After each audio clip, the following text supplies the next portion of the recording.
What's up, Wolverines? I'm Lucas Bogardis. And I'm Jake Camejo, and welcome to another edition of WBLN.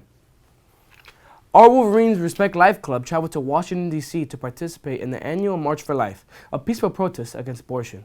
Victor Torres brings us more. The March for Life is an annual event that takes place in Washington, D.C. Pro-lifers from across the world travel to attend the rally and march in peaceful protest against the legality of abortion.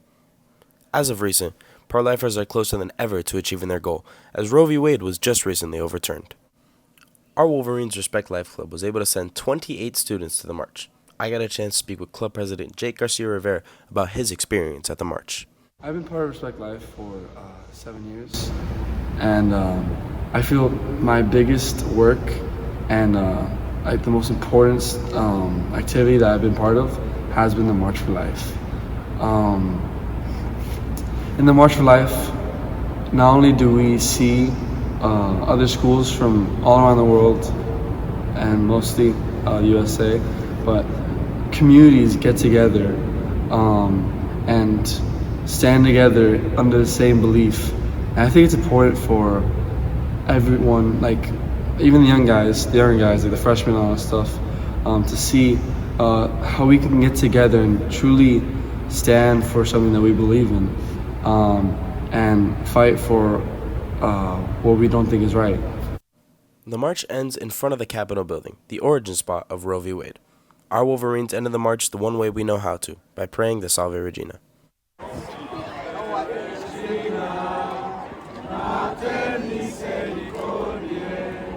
For WBLN, I'm Victor Torres. On Friday, January 27th, 5 students from St. Ignatius High School in Taiwan will be arriving in Miami as part of the 7th annual Foreign Exchange Program. The students should be arriving at Belen at around 9:45 a.m., welcomed by their host students and the administration.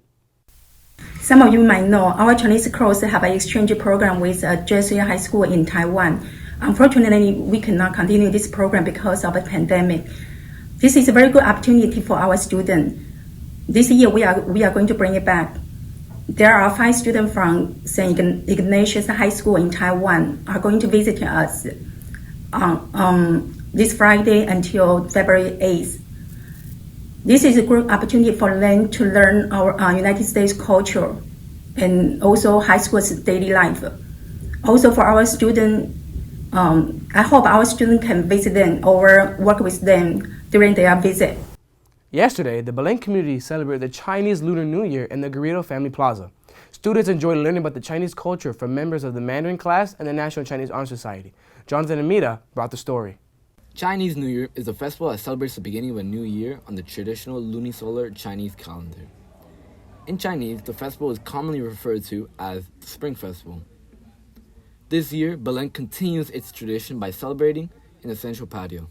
Well, I kind of learned their culture from this. I learned that a lot about Taiwan, capital Taiwan. I never knew that before. And I saw the red dragon. That was pretty cool. Also, as a part of the Mandarin class, students gave presentation on Chinese yo-yo, Chinese trivia questions, Chinese dragon.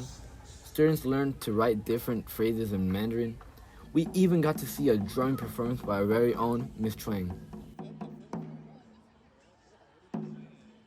I see it as a way to kind of celebrate a culture that we don't really get to see a lot, especially in Miami. It's more Cuban and Hispanic, but I think it's kind of a unique experience, and it's also a lot of fun.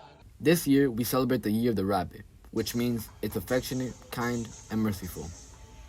From WBLN, I'm Jonathan Hermida.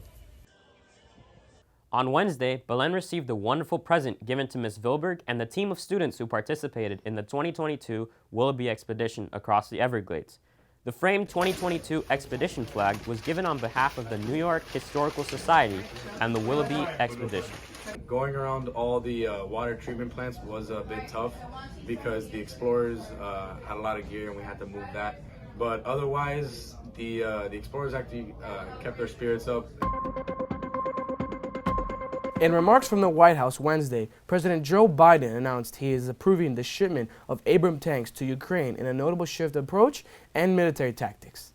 The decision is a reversal of the administration's long-standing resistance to the request from Kyiv for the highly sophisticated vehicles.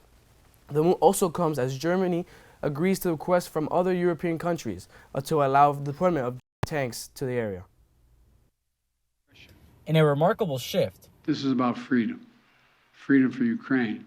Freedom everywhere. President Joe Biden announcing the deployment of 31 M1 Abrams tanks to Ukraine, a marked increase in U.S. support for Ukraine following Russia's invasion. These tanks are further evidence of our enduring, unflagging commitment to Ukraine and our confidence in the skill of the Ukrainian forces. Biden also insisting the enhanced support is not an escalation against Moscow. Senior administration officials say it could take months, if not longer, for the sophisticated but maintenance-heavy vehicles to make it to the battlefield. But the announcement comes in tandem with Germany's agreement to permit the dispatch of its Leopard 2 tanks, which could be on the front lines in 3 months. The United States has worked in lockstep with our allies and partners around the world to make sure the Ukrainian people are in the strongest possible position to defend their nation. The timing is critical as Ukraine prepares for a likely Russian escalation of hostilities in the spring. The new cache of ground weaponry also signals a shift in Ukraine's posture from defense to recapturing territory lost to Russia. As the 1-year anniversary of Russia's full-scale invasion of Ukraine approaches, Western allies displaying firm commitment to fighting back. If President Putin wins, it's a tragedy for the Ukrainians, but it's also dangerous for us, because the message then is that when authoritarian leaders use military power, they get what they want, and then the world becomes even more dangerous and we more vulnerable. WBLN, I'm Matthew Belvides.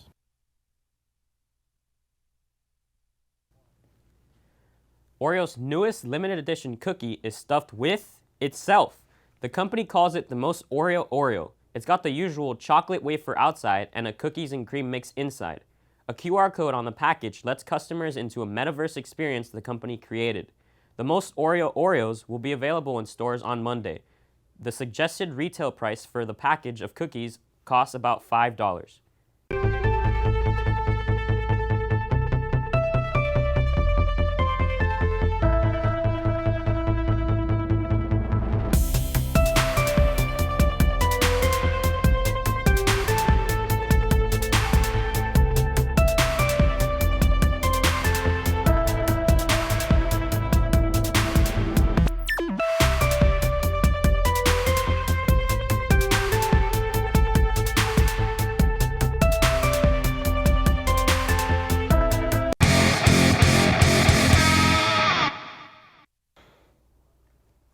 What's up, Wolverines? I'm Matthew Belvides, and here are your sports for today.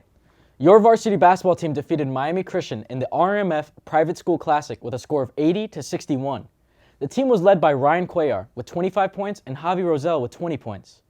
The JV basketball team defeated Divine Savior Academy by the score of 60-58. The team was led by Orlando Roach and Jude Schlotzhauer with 16 points each, and Julian Brannon with 10 points. Congratulations to our varsity football players selected by the Miami Herald for All-Dade honors. First team All-Dade, Gavin Schmarslin and Davion Dixon. Second team All-Dade, Kamani Alexander and Bryce Fitzgerald. And third team All-Dade, Tyler Brown, AJ Paredes, and Anthony Rubio. Honorable mentions are Ethan Barosela, Javier Brito, and Jason Felix, and Nashunbi Humphrey. That's all for Belen, and now on to the pros. Your Miami Heat defeated the Boston Celtics in a hard-fought game that came down to the wire. The Heat were led by Bam Adebayo, who had one of his best games this season, scoring 30 points and grabbing 15 rebounds. The battle for a chance at the Super Bowl takes place this weekend. The Bengals take on the Chiefs, and the 49ers take on the Eagles. Who do you think will win? Well, that's all for your sports. Now back to the guys at the desk. Thanks, Belvides. That's all your news for today. Please make sure to follow us on all social medias, and from all of us here, stay safe and stay golden, Wolverines.